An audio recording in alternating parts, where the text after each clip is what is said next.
नमस्कार दोस्तों, स्वागत है आपका अपने YouTube channel success point Saidpur में। और दोस्तों आज है 31 मई और 31 मई के जितने भी इम्पॉर्टेंट क्वेश्चन मुझसे बने हैं मैं आप लोगों के लिए लाया हूँ, जो कि आपकी आगामी प्रतियोगी परीक्षाओं के लिए काफ़ी महत्वपूर्ण है।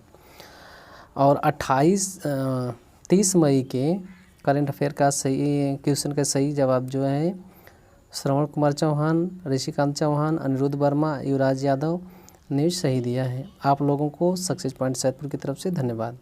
और दोस्तों अगर इस चैनल को सब्सक्राइब नहीं किए हैं तो कृपया सब्सक्राइब कर लीजिए। और चलते हैं आज के पहले प्रश्न की ओर।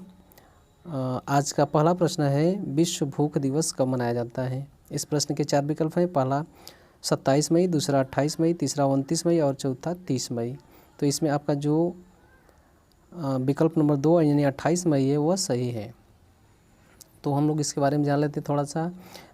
विश्व भूख दिवस हर वर्ष 28 मई को मनाया जाता है, जिसका मुख्य उद्देश्य भूखमरी, गरीबी, काम के अवसर उपलब्ध करना, स्वास्थ्य, शिक्षा, सामाजिक न्याय, महिलाओं के अधिकार, पर्यावरण और जलवायु परिवर्तन की योजना से जोड़ना है। और भूख का मुख्य तात्पर्य भोजन से ही नहीं है।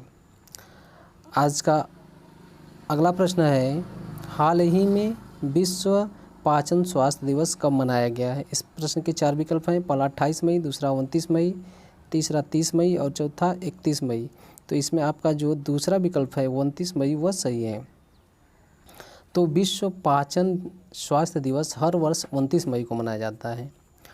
WDSD अपने राष्ट्रीय समाजों और 50,000 व्यक्तिगत सदस्यों के माध्यम से दुनिया भर में सार्वजनिक स्वास्थ्य अभियान का शुरुआत करता है, जो विशेष पाचन विकार पर ध्यान केंद्रित कराकर रोगों की रोकथाम एवं स्वास्थ्य के बारे में लोगों की जागरूकता बढ़ाने का प्रयास करता है।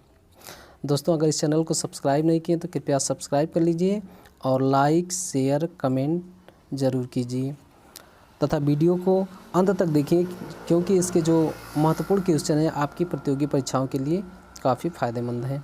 तो आपका आज का अगला प्रश्न है, हाल ही में किस राज्य ने 800 किलोमीटर सड़क को हर्बल सड़क के रूप में विकसित करेगी? इस प्रश्न के 4 विकल्प हैं। पहला उत्तराखंड, दूसरा उत्तर प्रदेश, तीसरा छत्तीसगढ़ और चौथा पंजाब। तो इसमें आपका जो दूसरा विकल्प है उत्तर प्रदेश वह सही है। उत्तर प्रदेश की सरकार ने 800 किलोमीटर सड़क के किनारे हरियाली एवं औषधि युक्त छोटे पौधे लगाने की कार्य योजना बनाई है। आज का अगला प्रश्न है, S&P ग्लोबल रेटिंग ने वित्तीय वर्ष 2021 में किस देश की GDP विकास दर 5% तक घटने का अनुमान लगाया है? इस प्रश्न के 4 विकल्प हैं। पहला भारत, दूसरा अमेरिका, तीसरा चीन और चौथा जापान। तो इसमें आपका जो पहला विकल्प है भारत वह सही है। तो थोड़ा हम लोग इसके बारे में जान लेते हैं। कोविड-19 जैसे महामारी के कारण पूरा विश्व मंदी के दौर से गुजर रहा है और इस बीच में S&P कंपनी ने भारत की GDP विकास दर को 5% घटने का अनुमान बताया है। आज का अगला प्रश्न है, भारतीय ओलंपिक संघ ने किसे ओलंपिक चैनल आयोग का अध्यक्ष नियुक्त किया है? इस प्रश्न के 4 विकल्प हैं। पहला सुरेंद्र शर्मा, दूसरा नरेंद्र बत्रा, तीसरा संबित बत्रा और चौथा रमाकांत झा। तो इसमें आपका जो दूसरा विकल्प है नरेंद्र बत्रा वो सही है। तो अंतर्राष्ट्रीय ओलंपिक समिति ने अध्यक्ष पद पर नरेंद्र बत्रा जी को नियुक्त किया है। आज का अगला प्रश्न है, भारतीय बहुउद्योग कंपनी ITC ने सनराइज फूड प्राइवेट लिमिटेड की कितने % हिस्सेदारी खरीदने पर सहमति व्यक्त की है? तो इस प्रश्न के 4 विकल्प हैं। पहला 50%, दूसरा 75%, तीसरा 90% और चौथा 100%। तो इसमें आपका जो चौथा विकल्प 100% है वह सही है। तो हम लोग ITC के बारे में जान लेते हैं। ITC कंपनी की स्थापना 1910 ईस्वी में हुई है और इसका मुख्यालय कोलकाता, पश्चिम बंगाल में है। इसके प्रबंध निदेशक संजीव पुरी हैं आईटीसी ने sunrise food private limited company की 100% हिस्सेदारी खरीदने की सहमति व्यक्त की है। आज का अगला प्रश्न है, हरियाणा सरकार ने सार्वजनिक स्थान पर थूकने पर कितने रुपए का जुर्माना लगाया है? इस प्रश्न के 4 विकल्प हैं। पहला 500 रुपये, दूसरा 1000 रुपये, तीसरा 2500 रुपये और चौथा 5000 रुपये।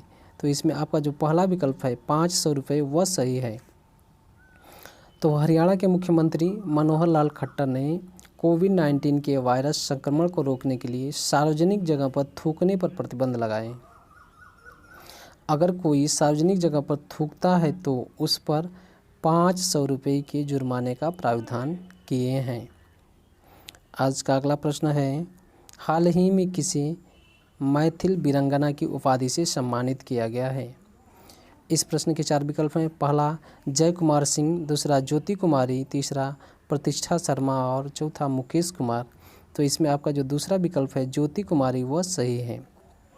ज्योति कुमारी ने अपने पिता को साइकिल पर बैठाकर अपने गांव बिहार के दरभंगा जिले में लेकर आई। उसके साहस को देखकर बिहार सरकार ने उसे मैथिल वीरांगना की उपाधि से सम्मानित किया। अगला प्रश्न है, हाल ही में किस देश ने हाई एनर्जी लेजर हथियार का सफलतापूर्ण परीक्षण किया है? इसके 4 विकल्प हैं। पहला जापान, दूसरा चीन, तीसरा अमेरिका, चौथा भारत। तो इसमें आपका जो तीसरा विकल्प है अमेरिका वह सही है। तो अमेरिकी नौसेना ने एक हाई लेवल हथियार का सफलतापूर्वक परीक्षण किया है जो लेजर के माध्यम से हवा में ही विमान को नष्ट कर सकता है। संयुक्त राष्ट्र संघ अमेरिका उत्तरी अमेरिका महाद्वीप में एक देश है जो क्षेत्रफल की दृष्टि से विश्व में तीसरा बड़ा देश है और अमेरिका की राजधानी वाशिंगटन डीसी है तथा यहाँ की वर्तमान राष्ट्रपति डोनाल्ड ट्रंप और उपराष्ट्रपति माइक पेंस हैं और अमेरिकी मुद्रा अमेरिकी डॉलर के नाम से जानी जाती है। अगला प्रश्न है, किसने हाल ही में खुलासा किया है कि क्रिकेट का सभी मैच पहले से ही फिक्स होता है? इस प्रश्न के 4 विकल्प हैं। पहला बुकी संजीव चावला, दूसरा पीयूष चावला, तीसरा श्रीसन और चौथा मोहम्मद कैफ। तो इसमें आपका जो पहला विकल्प है बुकी संजीव चावला वो सही है। तो वर्ष 2000 के मैच के फिक्सिंग कांड के मुख्य आरोपी बुकी संजीव चावला ने एक बयान में कहा है कि हर मैच पहले से ही फिक्स होता है। इस प्रकार से करंट अफेयर का जो क्वेश्चन था वह समाप्त हुआ और जैसा कि आप लोग जानते हैं कि इसके अंत में एक प्रश्न पूछा जाता है। तो आज का प्रश्न है, अमेरिका देश के राष्ट्रपति कौन है तथा इसकी राजधानी कहाँ है? प्रश्न एक बार फिर से दोहरा दे रहे हैं, अमेरिका देश के राष्ट्रपति कौन है तथा इसकी राजधानी कहाँ है? इस प्रश्न का उत्तर आप कमेंट के माध्यम से दे सकते हैं। और दोस्तों, अगर चैनल को सब्सक्राइब नहीं किए तो कृपया सब्सक्राइब कर लीजिए तथा वीडियो को लाइक, शेयर, कमेंट कीजिए और ये भी बताइए कि ये वीडियो आपको कैसी लगी। धन्यवाद।